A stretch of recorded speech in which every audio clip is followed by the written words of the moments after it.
Welcome back to Xylem learning. Aruna miss ആണ്. അപ്പൊ എല്ലാവരും സുഖമായിട്ടിരിക്കുന്നു എന്നൊക്കെ വിചാരിക്കുന്നു. ഇന്നത്തെ ദിവസത്തിന്റെ പ്രത്യേകത എന്താണെന്ന് മക്കൾക്ക് അറിയോ? നമ്മൾ ഓരോ ദിവസവും ഇങ്ങനെ കടന്നു പോകുന്നുണ്ട് അല്ലെ? ചില ദിവസങ്ങൾക്കൊക്കെ ചില പ്രത്യേകതകളുണ്ട്. പക്ഷെ ഒരു ഇന്ത്യക്കാരും മറക്കാൻ പാടില്ലാത്ത വളരെ പ്രധാനപ്പെട്ട ഒരു ദിവസമാണ് ഇന്ന്.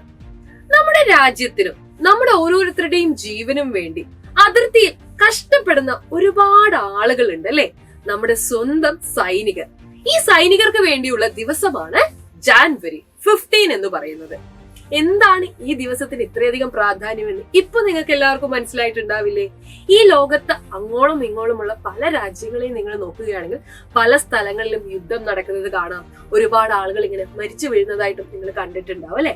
പക്ഷെ ഇന്ത്യ എന്ന രാജ്യത്തെ സംബന്ധിച്ചിടത്തോളം നമ്മൾ ഓരോരുത്തരും നല്ല അടിപൊളിയായിട്ട് സമാധാനത്തോടെ ഇവിടെ ഇരിക്കുന്നുണ്ട് എന്നുണ്ടെങ്കിൽ അതിന്റെ പിന്നില് നമ്മുടെ സൈനികരുടെ സേവനം എത്രത്തോളം വലുതാണെന്ന് നിങ്ങൾക്ക് അറിയാമോ?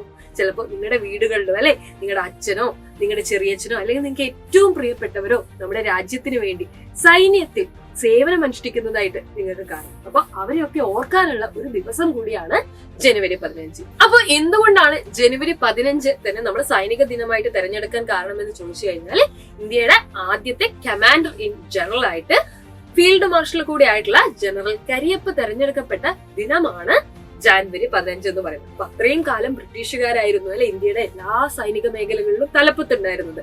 അപ്പൊ അവസാനത്തെ ഫ്രാൻസിസ് ബുച്ചറിൽ നിന്ന് കരിയപ്പ സ്ഥാനമേറ്റ ദിവസമാണ് ജാനുവരി 15 എന്ന് പറയുന്നത്. അപ്പൊ ഇത്രത്തോളം ഇമ്പോർട്ടൻസ് ഈ ഡേക്ക് ഉണ്ട്. അതിനേക്കാൾ ഏറെ ഈ ദിവസം നമ്മൾ ആഘോഷിക്കേണ്ടത് അല്ലെങ്കിൽ ആചരിക്കേണ്ടത് ഇന്ത്യയിലുള്ള ഓരോ സൈനികർക്കും വേണ്ടിയാണ്, അവർ ചെയ്യുന്ന ത്യാഗങ്ങൾക്ക് വേണ്ടിയിട്ടാണ്. അപ്പൊ ഇനിയെങ്കിലും മക്കൾ ഈ ദിവസം മറക്കാതിരിക്കുക. ജയ് ഹിന്ദ്.